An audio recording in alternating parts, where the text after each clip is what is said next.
네, 안녕하세요. 박병찬입니다. 오늘은 가볍게 뉴스 기사 좀 보고 좀 간단하게 하려고 하고요. 요새 특이사항은 없죠. 재미난 뉴스가 떴길래 그 뉴스와 더불어서 전세 시장 관련된 뉴스를 좀 보면서 여러분들에게 말씀을 드리겠습니다. 바로 시작해 보겠습니다. 강남이 심상치 않다. 18주 만에 집값이 꺾이자 대세 하락 신호인가라는 뉴스 기사가 나왔습니다. 그래서 관련된 뉴스를 좀 보고 갈 건데요. 일단은 전에 말씀드린 것처럼 지금은 매매 시장에 대한 어떤 그런 부분보다도 전세 시장이 중요해요.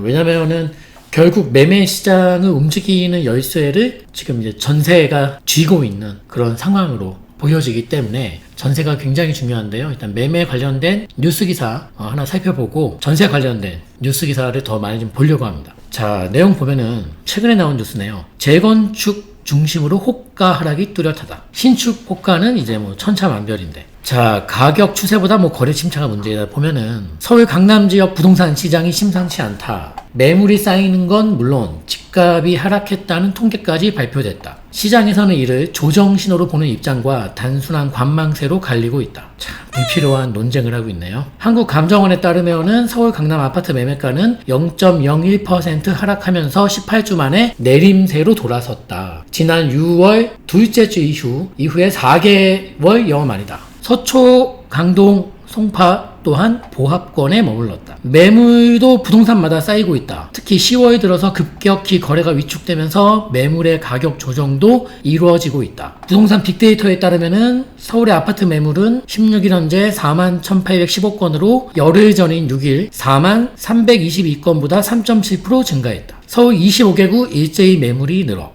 매물이 모두 증가했다. 도봉구도 증가하고 노원구, 강남구에서 4%씩 매물이 증가했다. 강남 지역에서는 재건축 아파트를 중심으로 호가가 조정되고 있다. 대치동 음마아파트 전용 76제곱미터의 매매가는 지난 8월 22억 2천만 원까지 올랐지만 9월 달에 20억 8천만 원으로 주춤세를 나타내더니 이후 거래가 끊긴 상태이다. 현재 나와 있는 매물들의 호가는 천차만별이지만 전반적으로 하향 추세다. 최저가 매물은 20억 9천만 원까지 나와 있고 대부분 21억 원대다. 21억 5천만 원에 나왔던 매물은 최근 21억과 21억 2천만 원으로 3천만 원에서 5천만 원 정도 낮춘 매물들도 등장했다. 잠실주공 5단지 전용 76제곱미터의 매물은 한 달 가까이 매물이 나가지 않자 호가를 1억 원 가량 낮췄다. 지난 7월에는 23억 원을 찍고 8월에도 22억 8,300만 원에 거래된 주택형이다. 그러나 시장에는 22억 초중반대로 호가가 낮춰졌다. 21억 원의 계약이 가능하다는 매물도 있다. 강남의 재건축과 신축 가격 흐름이 다르다라는 내용도 있네요. 신축 아파트의 분위기는 사뭇 다르다. 호가의 범위는 넓은 편이지만 뚜렷한 하락 조짐을 보이는 곳은 거의 없다. 잠실의 에이스 리센츠 트리즘을 비롯해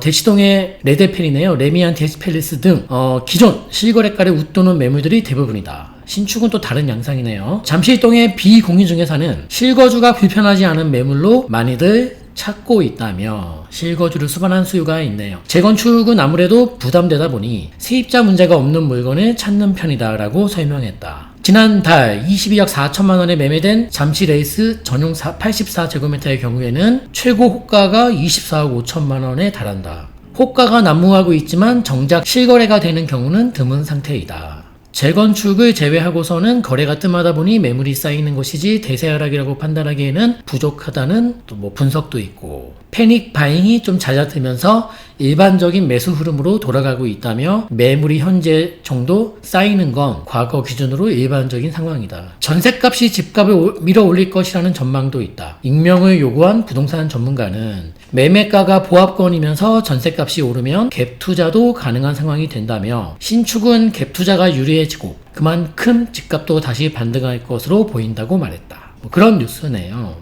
우선은 전에도 한번 봤습니다만 올 연말에 이제 올해 전망할 때죠. 올해 작년도에 2020년도 시장을 전망해 드릴 때 2020년 대전망 영상을 아직도 안 보신 분들은 지금이라도 올해가 끝나가는 상황이긴 합니다만은 지금에도 찾아보시면은 올해 급매물은 일단은 그 상반기 때 그다음에 또 하반기 때 이렇게 급매물이 나올 거다라고 이미 전망을 해드렸는데 지금 그 이제 장특공제가 내년 1월 1일부로 바뀌기 때문에 거주 요건에 충족하지 못하신 거주를 거의 안 했던 그런 집들이 고가 주택들 중에서 나올 것이다 뭐 이런 얘기 들었는데 이제 그 현상이 지금 뭐 이 뉴스를 통해서 나오고 있는 것 같은데 그 원인에 대해서는 장특공제를 짚는 그런 인터뷰 내용은 들어있지 않네요. 일단은 저는 15억이 넘는 부동산들 중에서 올 연말 내에 이렇게 장기보유 특별공제 혜택을 올해 안에 꼭 받아야 되는 매물들이 11월 말까지는 나오지 않을까. 뭐 늦어도 12월 초. 왜냐면 올해 안에 등기를 넘겨야 되는 그런 매도 물량들은 지금부터 이제 나오기 시작하고 있다. 그렇게 보여지는 상황이고 아마 지금 급매물로서 호가에서 좀 낮춰서 급매가 나오는 물건들은 아무래도 거의 장특공제 혜택을 올해 꼭 받아야 되는 그런 고가주택에서의 매물이 아닌가. 안 봐도 그렇게 거의 느껴지고 있는 상황인데요. 그래서 이거만으로 또 대세 하락이란 말을 함부로 쓰기에는 너무 성급한 그런 내용이 아닌가 싶고, 그러니까 돌아보면 17년도 겨울, 뭐 또 18년도에서 19년 넘어오는 그 겨울, 19년도에서 20년도 넘어오는 올 초 겨울, 항상 이제 매수 기회가 1년에 최소한 한 차례에서 두 차례 정도 그 매수 기회를 줬었는데, 지금 제가 봤을 때는 마냥 오른다라는 뜻으로 말씀드리는 게 아니라 지금 급매물로 나오는 물건들은 어찌됐든 간에 이 바뀌는 세법 내에서 어쩔 수 없이 팔아야 되는 그런 물건들이기 때문에, 이런 물건들은 현금력이 되시는 분들은 대세 하락이니까 더 빠지지 않을까라는 기대감을 좀 버리시고 잡아도 되지 않을까, 그런 생각을 해보고요. 저는 지금부터 눈에 띄는 이제 매수 타이밍의 마지노선은 내년도 구정을 보고 있어요. 내년 구정이 넘으면은 대응하시기 더 많이 어려워지지 않을까, 그렇게 이제 보고 있는 것이고요. 그리고 집값이 올랐던 여러 가지 원인들 중에 그 부동산 자체적인 상승 요인도 있고, 그리고 이제 부동산은 아니지만 어떤 금융에서 찾아오는 그런 문제도 있는데, 보통 보게 되면은 이제 저금리와 유동성, 이렇게 돈에서 시작된 문제가 부동산으로 타고 들어온 게 자금의 현실이라고 보고 있고, 따라서 지금 상황에서는 부동산 자체적인 상승 요인이나 하락 요인, 또는 뭐 경제 어떤 경기가 좋고 나쁘고의 이런 어떤 상승과 하락 요인을 다 차치하고 부동산 상승의 불씨를 만들었던 요인, 이거를 전에 코로나가 떠난 후에 벌어진 사태라는 영상에서 설명드렸습니다만은, 이게 다른 말로 본질이다. 이 본질이 사라지고 있는가? 쉽게 말하면 금리가 이제 올라가는 상황이고 또 유동성을 대폭 축소하고 이제 다 회수하는 상황이냐, 그게 더 중요한 것이지. 고가에서 좀 내려왔고 뭐 3기 신도시 입주가 언제이고 사전 청약이 언제이고 상한제가 뭐 어떻게 되고 있고 뭐 임대차, 그러니까 이게 지금 중요한 사항은 아니에요. 그래서 항상 얘기했습니다만은, 어떠한 상황에서든 아무리 혼란스러운 상황에서든 본질에 입각한 뉴스도 보고 다양한 분석 의견을 보시는 게 맞지, 본질이 무엇인지 모르는 상태에서 부동산 집값 상승의 본질이 부동산 자체적인 요인으로 만들어진 게 아니라는 것이죠. 그거를 명심하시면서 접근하시면 좋겠고, 지금 이 저금리와 이 최대 유동성에 대한 문제는 한국 사회만 직면한 문제가 아니죠. 전 세계가 직면한 문제이고, 또 부동산과 별도의 다른 논외지만, 여러분들 여가 활동으로 골프를 하시는 분들은 아시겠습니다만은, 최근에 그 골프 회원권 값이 뭐 적게는 2배, 많이 오른 곳은 3배 이상 이렇게 회원권 값이 많이 올랐는데요. 이것은 단순히 코로나 특수로 해외여행을 할 수 없는 분들이 국내 골프 수요로 전향해서 회원권 값이 막 오른다. 근데 코로나가 이미 터지기 전에 2년 전부터 회원권 값들이 계속 올라왔는데, 이게 유동성 사태의 일환이다. 그리고 어떤 실물도 아닌 회원권 값도 몇 배씩 오르는 이런 세상 속에서 부동산 값이 안 오르면 이상하지 않겠습니까?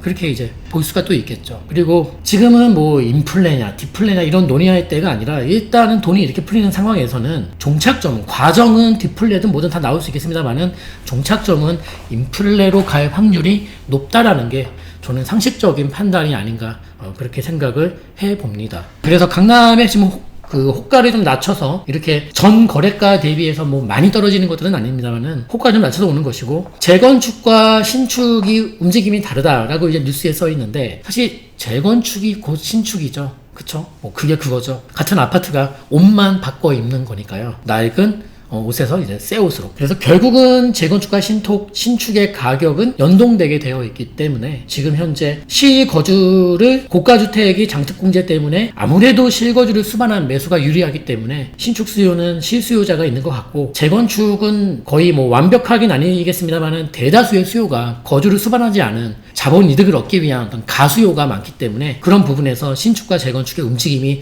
약간 다르게 나오는 것은 맞는 것 같습니다만은 종국적으로 신축과 재건축은 같은 부동산입니다. 그렇게 이제 보시면 되겠고, 다시 한번 강조해 드리지만은 매매가의 행보가 좀 중요한 건 아니고요. 전세가의 행보가 가장 중요한 상황인데 몇 가지 좀 보겠습니다. 자, 이 정도면은 미친 전세값, 새 아파트 분양가도 뛰어넘었다. 분양가 통제가 로또로 양산하고 있다. 정부의 분양가 규제와 전세값 급등이 맞물리면서 2, 3년 전 분양 가격이 현재 전세값과 비슷해지는 아파트 단지가 속출하고 있다. 예전에 자주 했던, 제가 만들어낸 말이지만 제가 느꼈던 건 뭐냐면은 이런 말씀 많이 들었죠. 내일의 전세값이 오늘의 매매값이다. 내일의 전세값이 오늘의 매매값이다. 그걸 다루고 있는 뉴스 기사입니다. 17년도, 18년도에 분양해서 올해 입주를 시작한 아파트 상당수가 이렇게 지금 전세 금액 받을 수 있는 게 2, 3년 전에 분양 가격과 맞먹고 있다라는 뉴스 보도입니다. 직접 입주하지 않고 전세를 놓으면 사실상 자기 자금을 거의 들이지 않고도 아파트를 살 수 있게 되는 것이죠. 전문가들은 아파트 매매와 전세 가격이 같이 오르면서 로또 분양된 아파트가 대거 양산됐다고 분석했다. 분양가와 같아진 전세값. 대부분에서 2017년도, 18년도 분양한 아파트들, 지금 입주한 아파트들에서 대부분 분양가와 당시 분양가와 현재의 전세값이 같아지는 현상이 나타나고 있다. 모 아파트는 분양가 16억, 지금 전세 15억. 지금 매매가 시세는 27억. 분양가 대비 매매가는 11억이 올랐고 분양가와 지금 전세값 차이는 1억 차이가 나네요. 모 아파트는 분양 가격이 10억 8천, 지금 전세 10억 5천, 매매 시세는 20억. 좀 저렴한 아파트 보면은 저렴한 게 아니네 이제. 자, 분양가 6억 6천, 지금 전세 6억 3천, 지금 매매 시세는 12억 5천. 뭐 그러네요. 모 아파트는 분양가 10억 5천, 지금 전세 10억, 지금 매매 시세는 20억. 그렇네요. 그러니까 분양가 상한제든 뭐든 뭐 허그의 분양가 심사든 간에 분양가를 낮춰서 하는 게 시장 안정에 아무 기여를 하지 못하고 있죠. 그냥 소수 당첨자에게 굉장히 큰 로또에 육박하는 수익을 주는 것이 다지, 저 저렴하게 분양되는 아파트 시세를 바라보면서 주변 아파트 시세가 우리도 금액을 낮춰야 되겠다, 이게 자본주의에서 상식적인 생각을 벗어나는 행동이죠. 싸게 분양한 게 있으면은 인근 시세로 따라오는 게 당연히 정상이지, 싸게 분양한 게 있다고 인근 시세가 그 싸게 분양한 가격으로 내려가는 것은 있을 수가 없는 일이겠죠. 좀 안타까운 제도인데요. 그런 뉴스 기사입니다. 좀 더 보면 아파트 전세 급감, 강동, 양천, 강남구, 서울 아파트 전세 별 따기. 서울의 한 공인중개사 사무소 외벽에 정부의 부동산 정책을 비판하는 내용이 적힌 포스터가 게시되어 있다. 정부가 23번의 부동산 대책을 쏟아냈음에도 부동산 가격을 폭등시켜 국민의 삶은 피폐해져만 가고 있다며 정부의 임대차 3법을 비판하는 내용이 담겨 있다. 전세를 살고 있는 맞벌이 부부 A씨는 요즘 전세 대란을 실감하고 있다. 얼마 전 바뀐 집주인이 실거주하겠다고, 제일 무서운 말이죠. 임대인의 실거주하겠다는 저 말이 우리 세입자분들에게는 가장 무서운 말인데요. 실거주하겠다고 하면서 계약갱신 요구를 못하게 되자 A씨는 지난주 휴가를 내고 전셋집을 찾아봤지만 모두 헛걸음이었다. 그가 사는 단지의 전세 매물은 120채 중 단 한 채. 호가는 8억 5천만 원으로 2년 전 보증금 6억보다 2억 5천만 원이나 비쌌다. 올해 4월까지만 해도 6억 8천만 원이었던 전세값이 임대차 2법 시행 직후 급등했다. 인근 단지, 다른 단지도 비슷해서 빌라로 눈을 돌렸지만 빌라 전세 구하기도 녹록치가 않다. 그래서 서울 외곽으로 가거나 평수를 줄여야 할 것 같다고 말했다. 이렇게 아파트 전세 구하기가 하늘의 별 따기 수준이다 보니까 아파트 대신에 빌라 전세를 구하는 세입자가 늘고 있다. 작년 8월 1일부터 10월 31일까지 전체 주택 전세 거래 중에서 아파트가 차지하는 비율은 50%, 빌라는 27%, 단독 다가구가 23%였는데 같은 기간 지금 10월 18일까지네요. 요거는 아파트 비율이 올해는 43%, 다세대 빌라 전세 비율이 체결 비율이 33%. 단독 거의 비슷하니까 27%에 33%. 아파트 전세를 못 구하고 빌라로 전향하는 세입자분들이 많다라는 그런 내용이네요. 1년 전보다 아파트 전세 비중이 가장 많이 감소한 곳은 강동구. 물량 폭탄이라고 폭락론자분들이 전세값 폭락할 거라고 그렇게 강조했던 강동구가 아파트 전세 구하기 제일 어려운 곳이 돼버렸네요. 이제 다 소화됐네요. 물량도 이제. 그쵸? 그 학군이 좋은 곳은 더 힘들죠. 대치동에서 8억 원짜리 아파트 전셋집을 구한 B씨는 집주인이 들어오기로 해서 내년 1월 말까지만 살고 집을 비워줘야 한다. 인근 아파트 대부분이 월세인데다 드물게 전세가 나와도 11억, 12억 원에 달한다며 자녀들이 중고교를 진학할 때까지 버티려면 빌라 전세로 가야 할 것 같다고 말했다. 그러니까 학군이 좋은 곳들은 이렇게 못 떠나는 거예요. 그래서 애들 초등학교 들어가기 전에 생각 잘 하셔야 될 게 여러분, 전세로 가실 분들 중에 학군이 좋은 지역 전세 함부로 가지 마세요. 진짜 못 버팁니다. 그 교육 마치기 전에 못 버티는 거예요. 남편 벌어오는 소득이 학군 지역 전세가 상승을 따라갈 수가 없다는 소리예요. 제 말은요. 어지간히 벌지 않고서는. 근데 또 어지간히 버시는 분들은 집을 사겠죠. 그게 안 되기 때문에 이제 전세를 가는 거 아닙니까? 그러니까 학군 지역 전세가 쌓일 때 얼씨구나 하고 좋다고 갈 게 아니라, 예전에도 말씀드렸지 않습니까? 그때 헬리오시티 전세 들어가는 거 어떻게 했냐 여쭤봤을 때, 헬리오시티 입주가 시작되었습니다. 지금부터 3월 말까지 입주인데 전세를 싸게 입주하려면 언제 계약하는 게 좋을까요? 이분은 매수 타이밍이 아니라 전세 타이밍을, 전세 계약 타이밍을 여쭤보신 거예요. 근데 그건 있어요. 이거 들어가셔도 2년 있다가 좋게 돈 2억은 마련하셔야 되고, 4년 있다가 좋게 거기서 추가로 한 1억 5천 더 마련하실 수가 있어요. 결국에는 헬리오시티 30평대 전세는 10억 넘게 돼 있습니다. 지금 전세 6억에 나오거든요. 봐요, 나중에 이거 전세 10억 되나 안 되나. 그렇게 돼 있습니다. 수수는 다 정해져 있습니다. 아무튼. 근데 이제 전세로 잠시 살 수 있죠. 싸니까. 근데 애들을 키워야 된다. 라면 말이 좀 달라져요. 그거는 2년 살다가 어디 이사 갈 수 있는 게 아니잖아요. 생각 잘 하셔야 돼요, 그러니까. 누릴 수 있는 혜택 기간은 요 박앤세 기간이 2년이에요. 그다음부터는 또 마련해야 되고, 또 마련해야 되고, 머리 아파요. 네. 그 당시만 해도 헬리오시티 30평대 전세가 6억도 있었고, 뭐 5억 얼마도 있었단 말이에요. 그때 제가 이제, 그게 벌써 1년 반도 더 된 상담인데 드렸던 말씀이 되게 싼 게 맞다. 다만, 이게 언젠가는 전세가 10억 간다. 그럼 10억이 넘어요, 지금. 그랬을 때가 문제다. 애들 교육 시작했는데 전세 수억은 갑자기 마련해야 되고 답이 없지 않습니까? 학군 지역 전세 함부로 들어가신 거 아닙니다. 큰일 나세요, 이거. 정부와 여당이 과도한 우려라고 일축했던 전세의 월세 전환도 통계로 확인됐다. 지난해 아파트 전월세 거래 중 월세 비중은 27%였는데 올해는 29%로 늘었다. 집주인들이 기존 전셋집에 새 세입자를 들일 때 월세를 받고 있는 것이다. 뭐 전문가 인터뷰네요. 이 임대차 입법 관련된 내용인데 이게 시행된 만큼 앞으로 2, 3년 뒤면은 더 큰 혼란이 닥칠 수 있다고 지적했다. 다음 뉴스. 아파트 10개 단지의 전세 매물 0건, 넘치던 월세까지 씨가 말라버려. 이건 오늘 나온 뉴스 기사네요. 주말 전세 대란 현장. 중개업소들 문 열었지만 텅텅. 2달간 거래 한 건도 성사 안 돼. 남은 전세는 다 하자 있는 것이에요. 이건 제가 공감하는 게, 제가 이제 8월 달부터 전세 시장을 많이 조사해 봤는데요. 정말 이건 딱 들어갔을 때 이 악취를 어떻게 설명해야 될까요? 그 동물을 또 기르고 계셔서 그 애완동물의 어떤 냄새랑 청소를 한 번도 안 하셨는지 그런 냄새, 이게 악취가 막 섞여서 세상에서 살면서 처음 맡아보는 그런 냄새 나는 집 하나 나와 있더라고요. 보긴 봤어요. 오죽하면 안 나갈까 해서 봤는데 정말 안 나가겠더라고요. 그렇게 하자 있는 것들만 좀 남아있다라는 인터뷰인데요. 넘치던 월세도 씨가 말랐다는 내용이네요. 가을 이사 철이 한창이지만은 부동산 중개업소들은 그야말로 개점 휴업 상태였다. 예년 같으면 가장 바빴을 시기지만 매매가 감소한 가운데 전세까지 씨가 마르면서 발길이 툭 켰기 때문이다. 고속터미널역 일대 부동산 중개업소를 찾는 발길이 끊겨 썰렁했다. A 중개업소 대표는 전세가 씨가 말랐다면서 남은 건 융자가 많이 끼어 있거나 집 상태가 매우 안 좋은 물건이라고 털어놓았다. 그러니까 또 어떤, 제가 또 봤던, 지난달에 봤던 집이구나. 그거는 전셋집인데 그것도 그나마 좀 이제 전세가 나왔던 게 선순위 융자를 못 갚겠다는 거예요. 임대인께서. 불안하지 않습니까? 선순위 임대를, 융자를 못 갚는 상태에서 후순위로 전세 보증금을 넣는다? 쉬운 상태가 아니죠. 그런 물건만 나와 있는 거예요, 지금.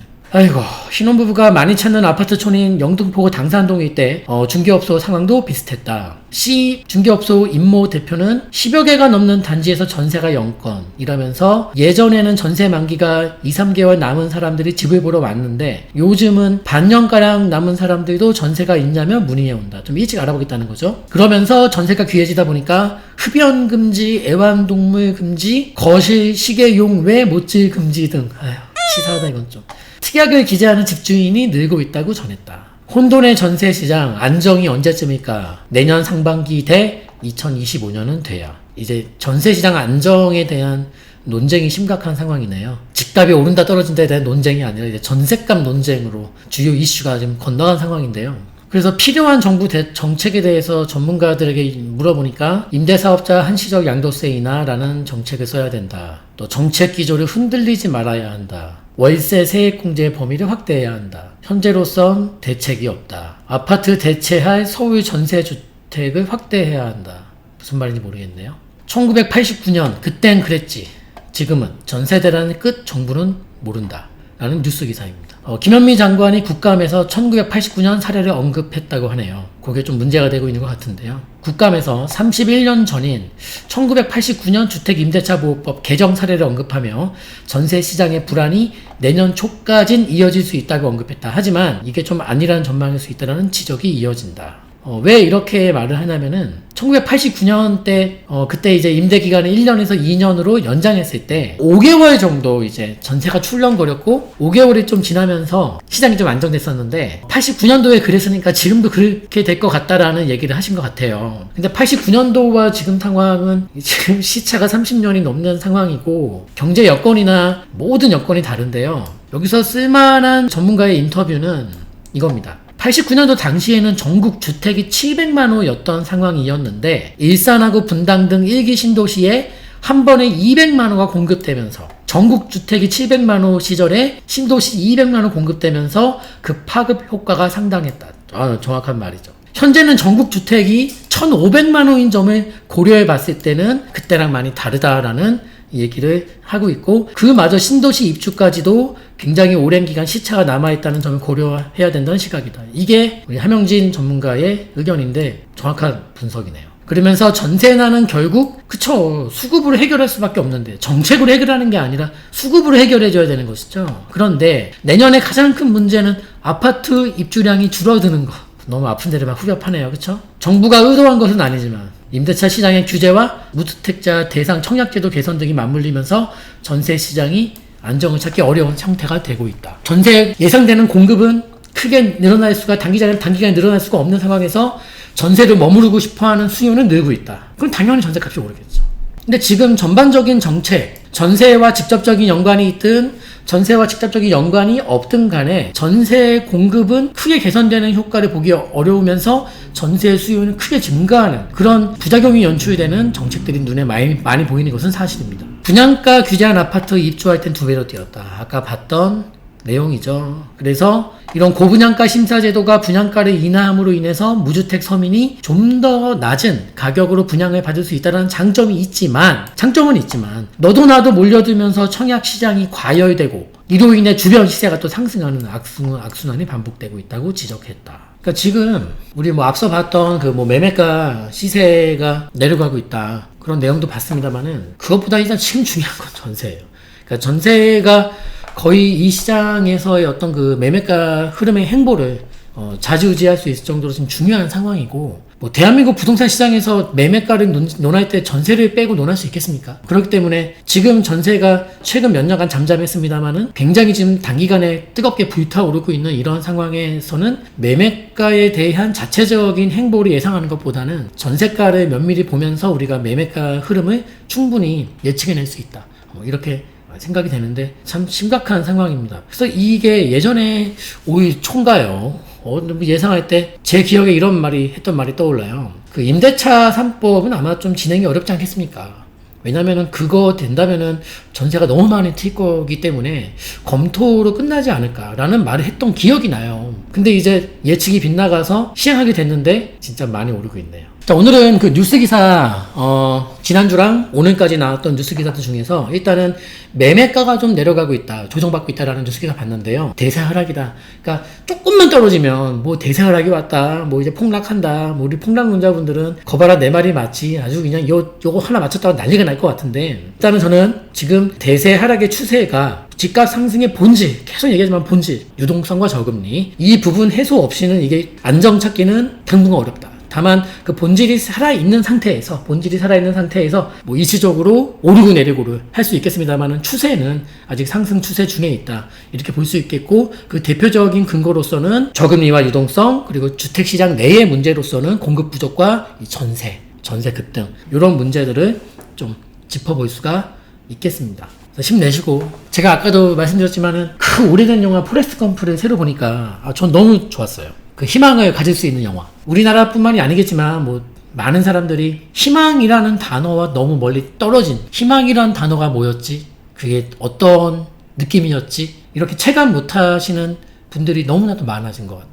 따라서 영화든 음악이든 우리가 좀 희망을 갈구할 수 있는 한 주가 됐으면 좋겠고, 내 집 마련하실 분들 좋은 결정 하시기 바라겠고, 또 청약시장을 노리시는 분들은 행운이 따르시길 바라고요. 그렇게 어려운 시국이지만은 정말 각자 살 길을 잘 찾아갈 수 있는 부자본포 구독자분들이 되시길 바랍니다. 자, 마지막으로 방금 전에 말씀드렸던 중국 자본으로 잠식되는 글로벌 에셋 파킹에 대한 현상을 틀어드리면서 볼게요. 요게 19년도 작년 12월 19일에 했던 만들었던 영상이네요.